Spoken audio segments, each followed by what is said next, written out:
everyone to this conversation on bridging the information gap as part of the series Stronger Together, co-hosted by Facebook, Fiki, Josh Talks, UNDP, and Game. I know all of that sounds like a mouthful, but really this collaboration emphasizes the theme that we're talking about today, Stronger Together, it is self-explanatory, but really what we're looking to do with these conversations is reinforce the importance of collaboration, co-creation, and learning, especially in the time of crisis like this, where individual or siloed efforts are unlikely to work. And we'd like to make a strong case amongst me and the panelists. We'd like to make a strong case for why working together is our best bet to come out of this crisis. So introducing this panel on this really important topic of bridging the information gap, or really how do we solve for this information equality that exists in India today. We have Mr. Himanshu Kapania, who is the chairman of the Telecom, Electronics and Digital Economy Council of FICCI. He's also the vice chairman of AVFRL and also director telecom of Aditya Birla Management Corporation. We have Raj Gilda. He's the co-founder of Lend a Hand India, an NGO that focuses on providing vocational education in secondary schools in India. And finally, we have Ayush Bansal. Ayush is the co-founder and CEO of iDream Career. They provide career assessment, planning, and counseling services to students. Just to set the context a little bit, as we all know, and this is somewhat of a cliche and an overused word, but really we are in an unprecedented crisis. And while we seem to be doing better than other countries on managing the health side, the economy is severely affected. So I think most recent stats from CMIE, for example, suggest that unemployment rates in India are at 27%. So that's about 120 million people in the country who are without jobs. And given that MSMEs are the largest employer after agriculture in India, there's a likelihood that this crisis almost, especially among the non-essential industries, may lead to a mass extinction. Some experts have suggested that between 20 to 40% of MSMEs are likely to go under. For the economy, there are two really prominent discussions that are going on. So one is around how do you really help small businesses and the labor force that works for these small businesses survive? And on the other hand, and that discussion has a lot of conversation around liquidity support, can we provide mentorship, and so on and so forth to these small businesses. On the other hand, people are looking to go beyond the doom and gloom of this scenario and really look at the opportunities. So the question that is being discussed often is how do we use this as a springboard to help MSMEs thrive? So can we match labor to sectors with growth potential, for example? Really solve for this migrant labor challenge that is affecting MSMEs right now. Can we use this opportunity to increase formalization? Can we really solve for some of the structural challenges that have existed in the MSME sector? And questions around, can we digitize the small business workflow? Can we make them more efficient and effective in how do they do their businesses? Can we make them more competitive? And there's obviously a discussion around increasing disillusionment with China almost, and really can Indian MSMEs fill the China-shaped hole that is likely to emerge in global trade after this crisis?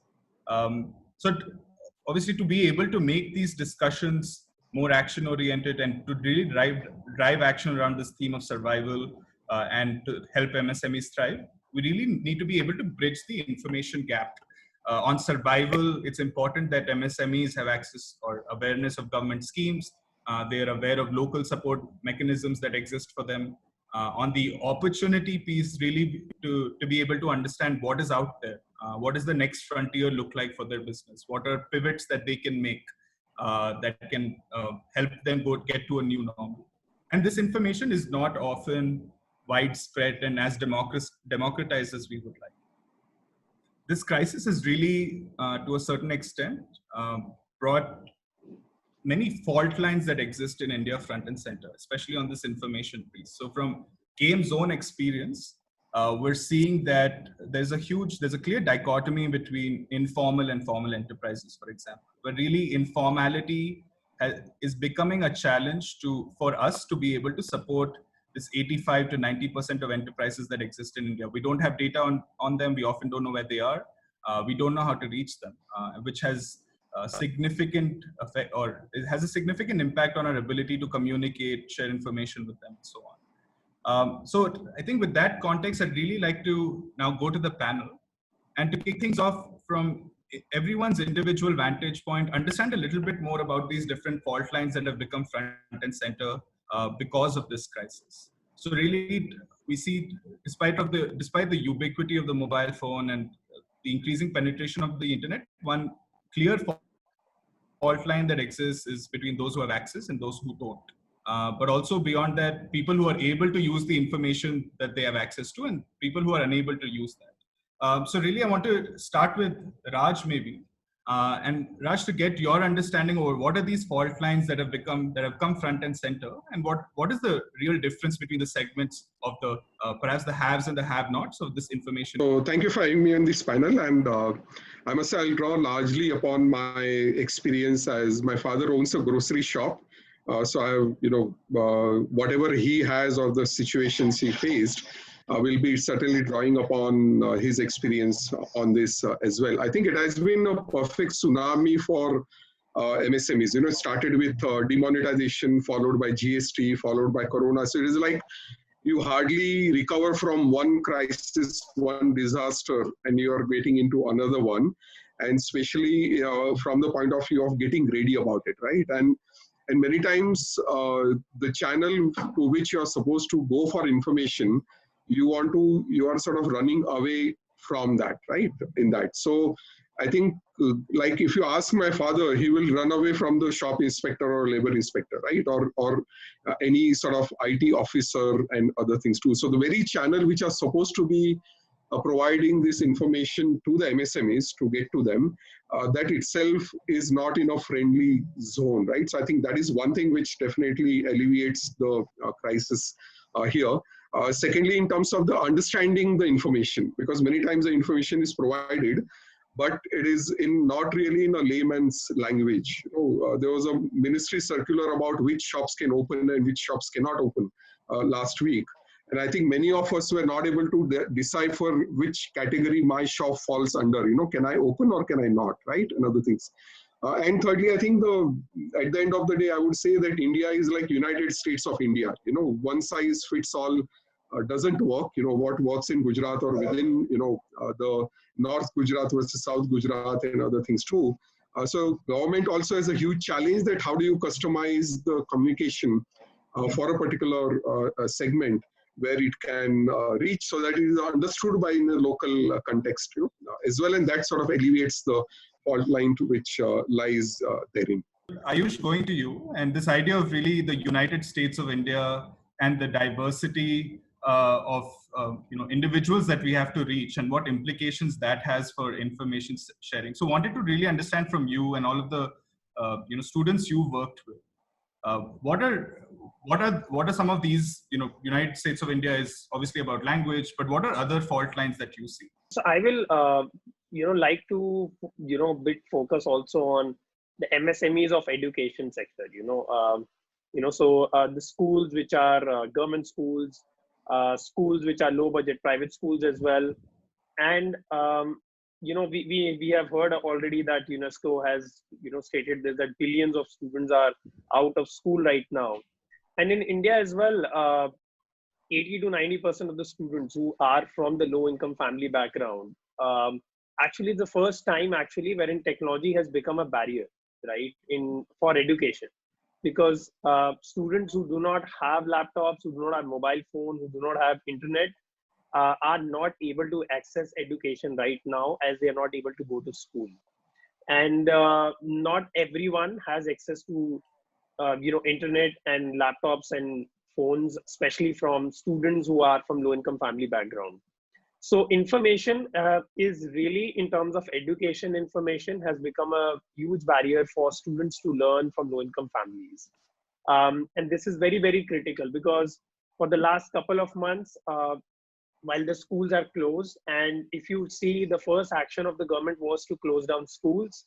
And I believe that the schools will be the last one to open, even while we move out of this lockdown, because of safety for students. So we'll see a gap of at least 4 to 5 months. And even after that, when it opens up, it will open up in a limited infrastructure or limited ways, right? So there will be a crazy gap of 6 to 7 odd months, while students will have no access to learning. And there have been some interventions by some states, which have been started, like Bihar, for example, wherein they are disseminating information on education via radio programs, right? So, and obviously mobile phone education is something also that is being told about. So while we are talking about education technology and the hype around it, we also need to understand that not more than 10% of the total students in the country have access to it, right? So this is me saying this while I run a tech venture as well, right? So so on our end as well in iDream Career, we initiated a lot of YouTube live sessions, right? That students can access on phone and can maybe watch it later and download it as well, wherein we were disseminating information on career. Because one of the key aspect also for high school students is also to correct their career planning going forward. Because a lot of jobs, a lot of sectors, a lot of careers, overall is going to be impacted in the next couple of years. And students have to correct their decision and need to know what careers will be impacted in a positive way or negative way, and accordingly change their decisions and planning. So yeah, I mean, giving this introductory perspective, and I focus more on the education point of view on this angle. No, thanks, Ayush. And I think speaking both about the impact of education, impact on education, MSMEs, and the students that they work with and the clients that they work with is quite a useful perspective. Mr. Kapani, I want to move to you. You've obviously been part of India's telecom story and how ubiquitous now the mobile phone is. So, I mean, despite that, there seem to be some of these fault lines that exist amongst MSMEs. Can you, from your experiences with FICCI, and your experience in the telecom space in general, speak a little bit more about the MSME space in particular, and what differences do you see between those who have access and those who don't? Thank you so much, Ashwin. I think I would like to first and foremost draw the challenges that we face as regards to overall dissemination of this information, and for which I will draw your attention to the scale of MSMEs in India. As per the official estimates available from government sources, the total number of MSMEs in India is at the levels of beyond 63 million, which is second to that of China. And it's important to dig deep into this information and see where are these MSMEs based. So as per the information available, about 51% of these MSMEs are based out of rural areas. About 1/3 of them are into manufacturing, another 1/3 are in trading, and 1/3 are in the services sector. And if I have to look at MSMEs, micro MSMEs constitute to almost 99% of the total size of the MSMEs, which is about 60 million. And if you have to also look at diversity of these MSMEs, you'll be surprised to note it is not the industrial states, but large population states like UP and West Bengal, which are number 1 and number 2 in terms of overall presence of MSMEs. So what is the point I'm making? The point I'm making is that the scale of MSMEs is of a very high order, and it is a part of an overall government plan to be able to take government towards the 5 trillion mark. So the big programs of government, Make in India program, the Skill India program, all of them are linked to the to making sure MSME become successful. And we are also seeing a lot of FDI coming in. The whole focus about technology transfer, technology upgrade makes MSME an important tool for taking this economic vehicle forward. So given all of this as a background, information flow and ease of information, quality of information, and the right format of information become extremely important for MSME success. If we look at the current corporate world has got talent, it's got consultant, it's got also availability of information infrastructure for it to be able to take out these decisions. MSMEs are currently lacking with this. And the reason of this lacking is that policymakers today spend about 95% of the time in crafting the schemes and hardly 4 to 5% time in communicating the schemes. And even if their communication, and what we notice that there are dime a dozen schemes, and it is launched not only by ministries, it is launched by financial institutions, regulatory bodies, industrial associations, and NGOs, all of this put together. But the information dissemination of this information is desires a lot to be, and that to my is the most critical component. No doubt that we have access of this information through mobile phones, through internet, but it is all available. Most of it is available in English language, at best in the Hindi language, and this remains, I think, extremely important, challenging for a heterogeneous India, for a completely diversified and with language challenges as well as education challenges. So it's important for us that rather than only focusing on announcing new series of schemes, it's important to be able to find the right medium to be able to communicate these schemes back to the MSMEs and make it easy, make it in the right format, make it in the language they understand, and don't expect the high literacy levels for them to be able to go around interpreting. So all my panelists who are talking about what went wrong, the bureaucrat, the way they describe the circulars with all the ifs and buts, then that needs to go if we have to make MSMEs important vehicle for growth of economics. But information is extremely important. Efficiency will come, growth will come only if high quality data is available to MSMEs and they can act on this. Great. And Raj, I think that's a good segue to really bring in your experience with the government. And I think I want to understand, as Mr. Kapania said, a lot of time is spending on really crafting the schemes, but not enough time thinking about the communication and the dissemination of those schemes to the MSMEs out there. So where do you think the pain points are? Is it a capability gap? Is it not having the right tools, not understanding the landscape of India? What are the challenges within the government that limits them to be able to communicate this more widely? And are there some spaces of hope that we're seeing, and some practices that are coming out from the government that show that this can be done much better? So Ashwin, you're right. I think it is always easier said than done, right? If I put myself in the seat of the bureaucrat who is running response to COVID-19 from government of India, I don't think I'll be able to make a single decision, right? So it is easy for us to come out with all the gyan and other things too, because we are not in the decision maker's seat, right? So I think that empathy is the key word here, that we also empathize with the government or what they are faced with in particular thing. And I think many times the scheme as well as communication and other things, there is this whole, need to strike a balance between decentralization, of the scheme as well as the power and the decision making versus becoming totally prescriptive in guidelines, right? In that whole process, because if the guidelines does not tell you everything, then the person who is there, at the lowermost level to execute the scheme may not know how to do it, right?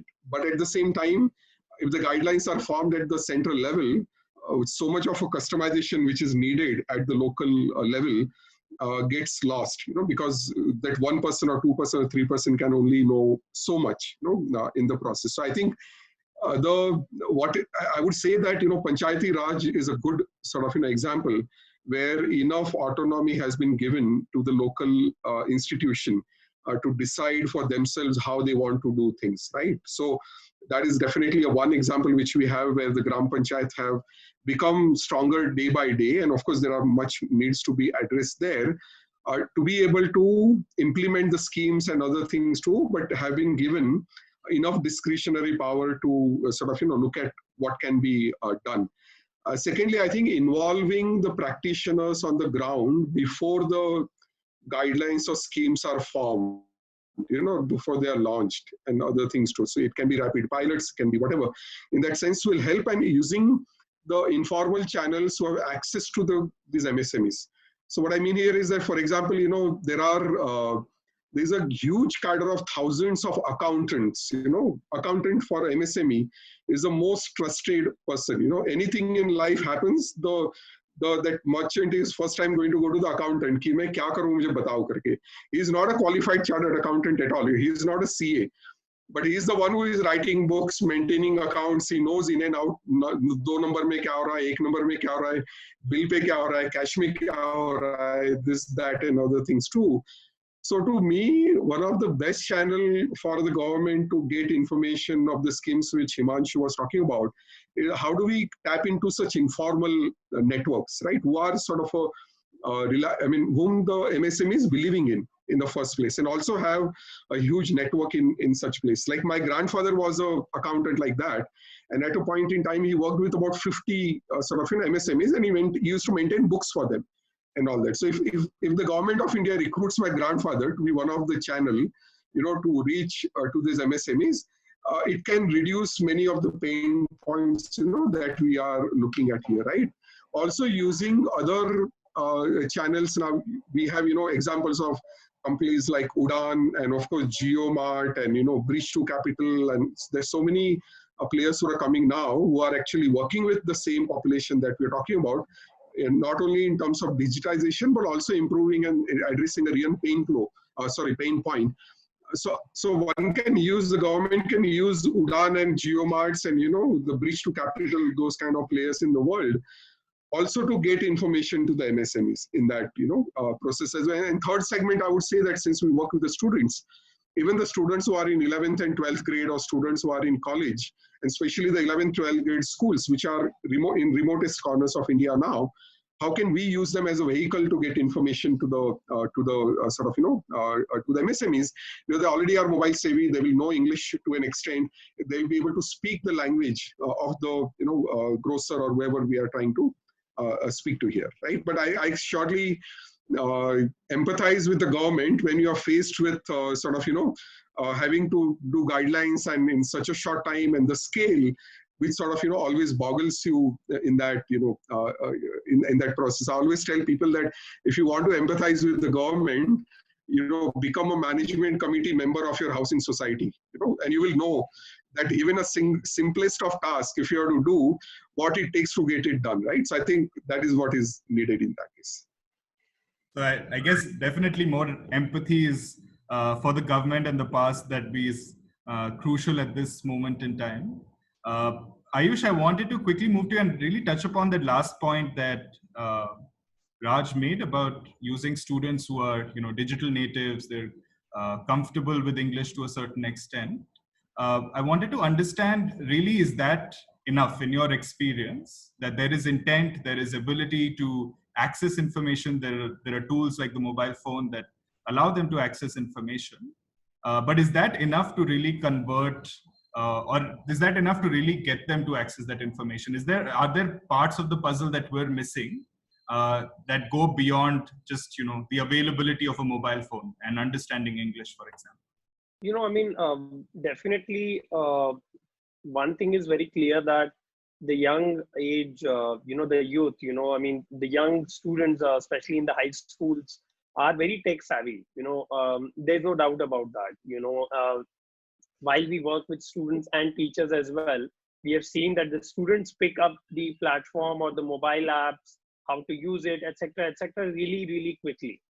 And we also need to see one thing, that the students in the government schools, and especially the ones who are in high school, their parents are also the one who are either employed in MSMEs or are running small groceries or etc., a lot of other areas in MSMEs. So if at all a communication channel digitally is established with the group of high school students, I think that could be a good medium to pass on this information. And while they are from the same background or the geographies or demographies that they come from, I think that's a very interesting way out to pass this information. There's no doubt about that. And also, Raj talked about this entire aggregators, like Udan or Paytm malls or Zomatos even, or any, Grofer or, Milk Basket, etc., who are now one of the largest, segment for aggregators of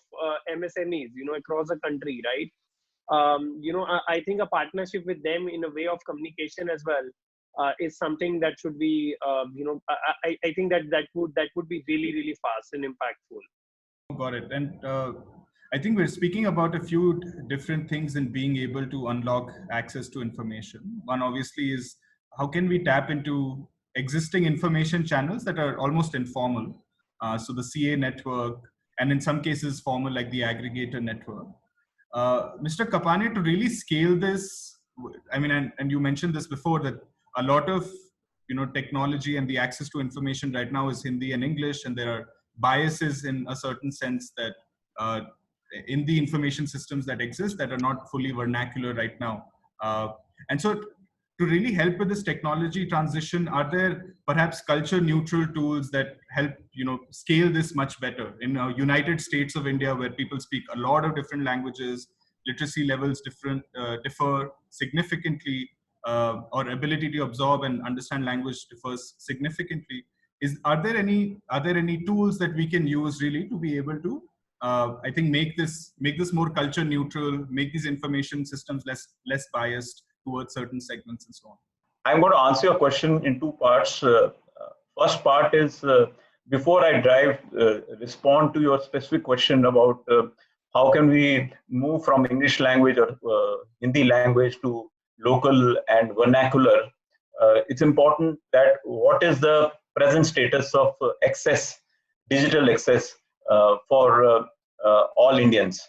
And the good part is while the challenge of pandemic, COVID-19 is something all of us are facing, but we've been able to, different from previous epidemics that we faced, we've been able to all be in a continuous contact with each other because of a massive digital infrastructure that exists in this country. And if you were to look at over the last 3 to 4 years, telecom operators have spent nearly 7 lakh crores to build up a digital infrastructure, and which is present across 5,50,000 villages, and almost $100 billion have been invested in the digital infrastructure. What's the point I'm making? The point I'm making is that the digital access is no more a availability in the urban or the metros. It is available ubiquitous, deep into interiors in rural hinterland of India.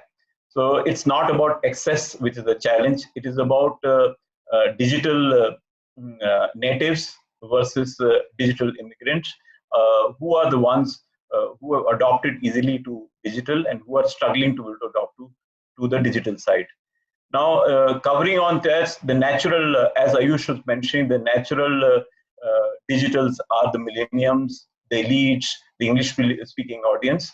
And so they've been doing well. But this was a story about 2.5 years back. But in the last 2.5 years back, with large infrastructure availability, with very low prices of mobile data, as low as rupees 7 per GB, which is almost 1/100th of that which is available in USA. A lot of people have joined the broadband, and today almost 650 million Indians, second only to China and significantly higher than US and Europe, are accessing broadband. So it's not that people have not started to access broadband, but what is it that these people are using? They are onto WhatsApp, which is almost 400 million plus users, largest in the world in India, Facebooks, and similar natures.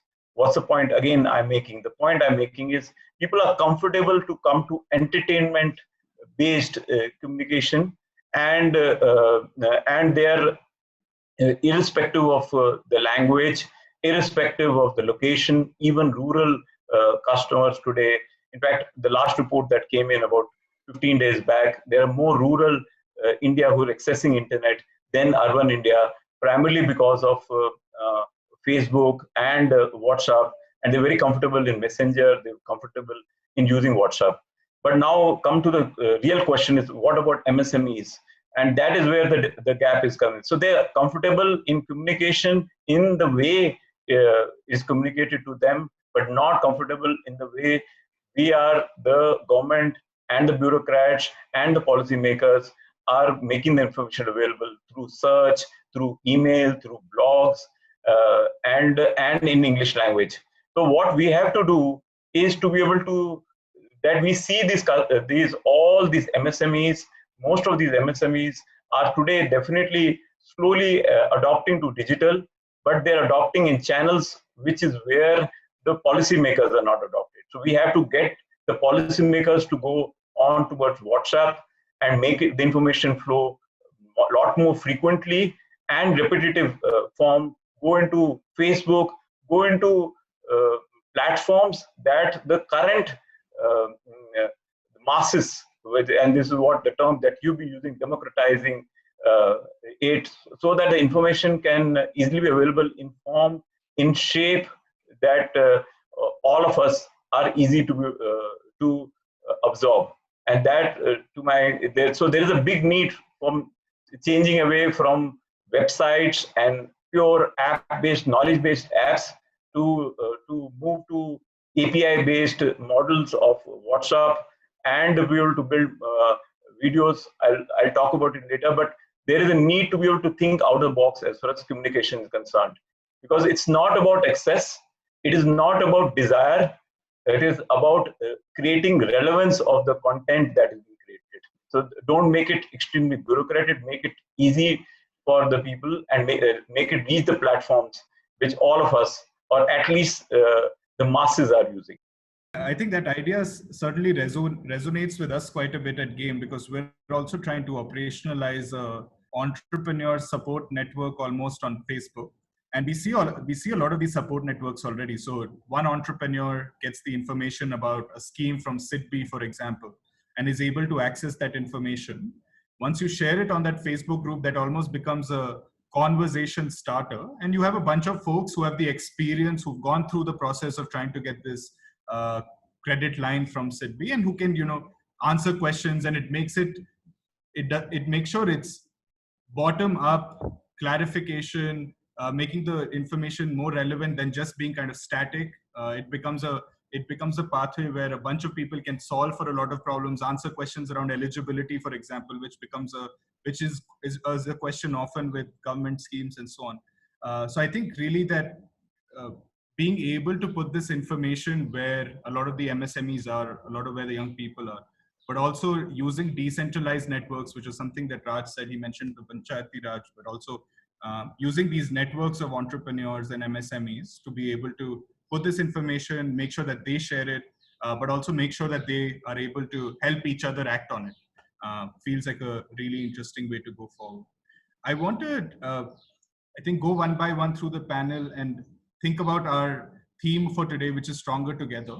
We've talked about a lot of different things around why these challenges exist and what are some of the kind of bright spots that are available. Right? So Ayush, you obviously talked about the fact that while mobile phones are there for online learning, for example, they might not be, the user experience may not be the best. And in that case, the absence of laptops, absence of broadband can become a challenge. Mr. Kapania, you spoke about how there are places where people exist, but the government doesn't necessarily come there. And then Raj, you obviously spoke about this challenge of the diversity of India and being able to put information out there in a way that is absorbable, is relevant to different people, or is relevant to the diversity of India. So I want to look at these different problems, one around access, one around really the diversity, and one around channels, and think about how Stronger Together as a theme can apply to solving for some of these big pain points. So how can collaboratives like, the industry associations, organizations like GAME, non-profits like yours, like Lend a Hand India and so on, can work together to solve for this? So Raj, I'll start with you. Any kind of big ideas, big, bold, ambitious ideas that can help solve for this really complex problem, but recognizing that we have to work together and bring complementary capabilities to the table. Yes. In fact, there's one idea which has been on my mind for a while, and we started working on it 3 years back in Pune, and probably it may not, the time has come for it to go national, as well, which is to have 11th and 12th standard students as interns with MSMEs. So we have already done that there are interns as part of their curriculum of the 11th and 12th grade. We have currently about 10,000 students who are interning with MSMEs across India. And it's a win-win situation. Our students are getting real-life exposure to what a business can look like. They also can, aim to become entrepreneurs as well. Girls are able to get to, jobs which they would not have dreamt about a few years back. And on the other hand, the MSME is having, and there is no stipend being paid. The MSME has access to a budding, sort of a very a sort of a boy or a girl who is willing to learn and letting to learn from them as well, right? So I think that is one idea we can certainly look at, and already under the vocational curriculum across India, it has become part of the curriculum, this internship with 11th and 12th, internship with micro and small enterprise for the 11th and 12th grade students, right? Secondly, as I said, and you mentioned chartered accountants, but I want to go one level below chartered accountants. CAs are too expensive and may not be able to afford, by everybody, especially at the low. But there are accountants who maintain books for the MSMEs, and there must be like a 20 accountants for one chartered accountant, So the numbers are huge, their access is huge. And if there is a way to capture them, which is sort of a trusted advisor, to the MSMEs, that can be a great this thing. Thirdly, I think, and Himanshu referred to it, the whole WhatsApp for business, right? I think the WhatsApp for business is really changing the game. Currently it is Make My Trip and those, Make My Trip and others who are using it, WhatsApp for business. But why not our government of India, right? Or why not our government itself using WhatsApp for business for communication with the channels here? And fourthly, I would say that there was a survey which came out that since the coronavirus, this thing has begun, the perception of a police has improved. That police is there for us. Police is a friend. Police is not something we need to afraid about, and they are there to serve us. I think similarly, if the similar image can be created about IT officials and the documentation and the shop inspector and labor inspector and other things too, who need to be sort of enabler rather than the shopkeeper running away, from them. How does one make that happen? The balance between need to enforce regulation versus also being able to empathize with the MSME that what all they are going through, and then sort of have a flexible approach in that will be necessary going forward. No, and I think that idea of connecting digital natives to digital immigrants almost through the internship program is a great one. I think certainly it is a win-win-win for everybody involved. And I think also the last point on building trust, right? And a lot of this reminds me of social media channels that the Mumbai police and the Bangalore police have, and a lot of the kind of clever puns that they apply, which really, I think, builds trust and builds belief and almost approachability with citizens, right? Which is a great thing. Ayush, moving to you, the same question, stronger together, how can we use capabilities that exist across stakeholders to really solve for this information inequality challenge? I think as Mr. Kapania mentioned as well, that a lot of people, and a recent report saying that there are more internet users in the rural areas as compared to the urban areas. And one of the major reason on that is that this category of people, from rural background are using a lot of social media platforms, especially TikTok in the recent time. I think one of the bigger and I would say a quicker way to really disseminate information is to collaborate, is to see a collaboration between media and communication platforms, including social media, and print media, a general news media, house as well, and the government as well, to disseminate this information in a way which is not complex.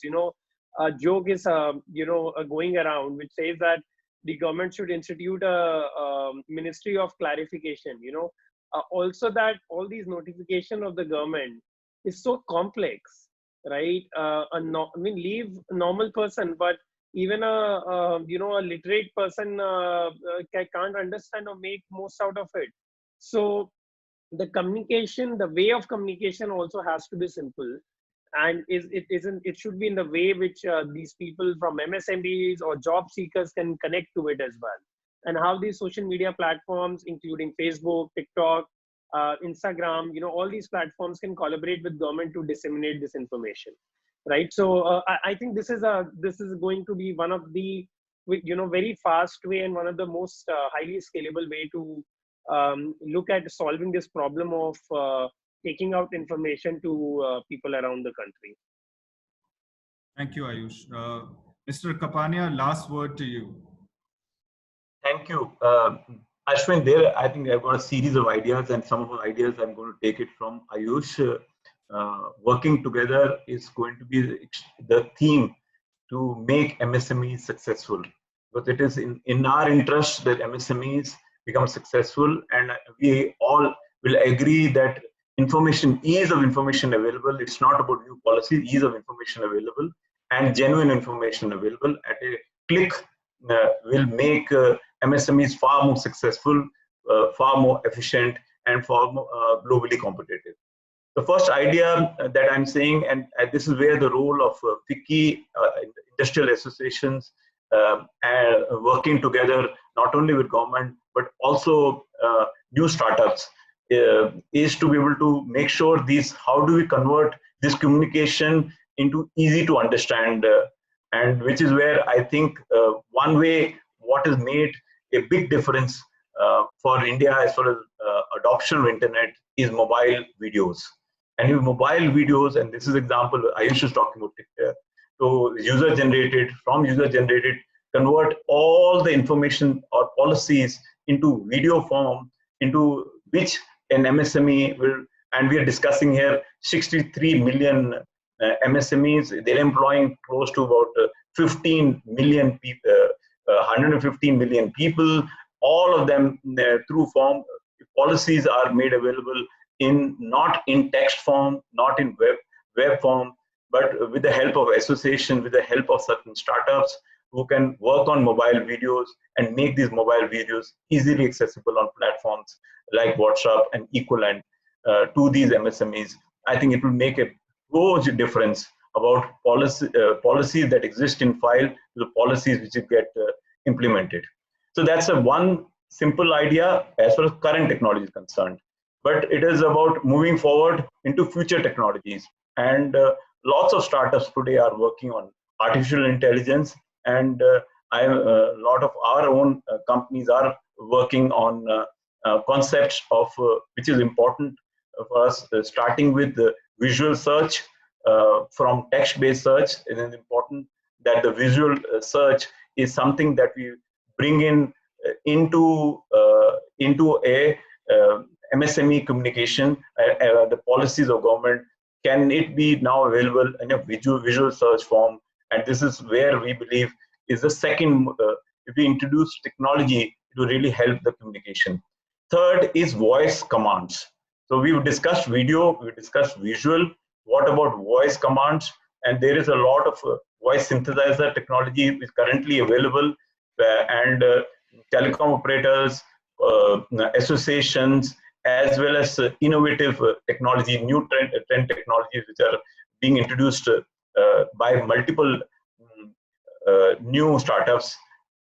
Can they experiment on the series of policies that are available, not only by ministries, but also by banks, also by regulatory bodies, and if they can be available, synthesize them, make it into voice command, and mimic it into the language which the MSME understands. So get the right communication format to them. Voice is inert, easy to for most of our Indians, especially with low education levels, with only comfortable in their local language. For them, if you can convert them into voice, and there are now technologies available which will translate English into the local language in the lyrics in which the MSME is more comfortable. We don't have to go through complex mechanisms, but it's very easy to be able to do that. And if we can promote more visual search, more mobile videos, more of voice synthesizers and voice-based commands, I'm sure all of these policies will reach there not only at the urban areas or agglomerate, but even in the rural areas. And once the information is available, I'm very confident that these enterprises, will know how to be able to use that information. There is so much benefit that government is giving in terms of loan, in terms of technology transfer, and if there's information is available to the MSMEs, our economy will really boom. So it's important that this communication, the information that we are talking about, needs to get out of the current old British style traditional form and get into new and the latest form which world is adopting and India is ready to adopt. Thank you, Mr. Kapania. Ayush, Raj, Mr. Kapania, thank you so much for this conversation.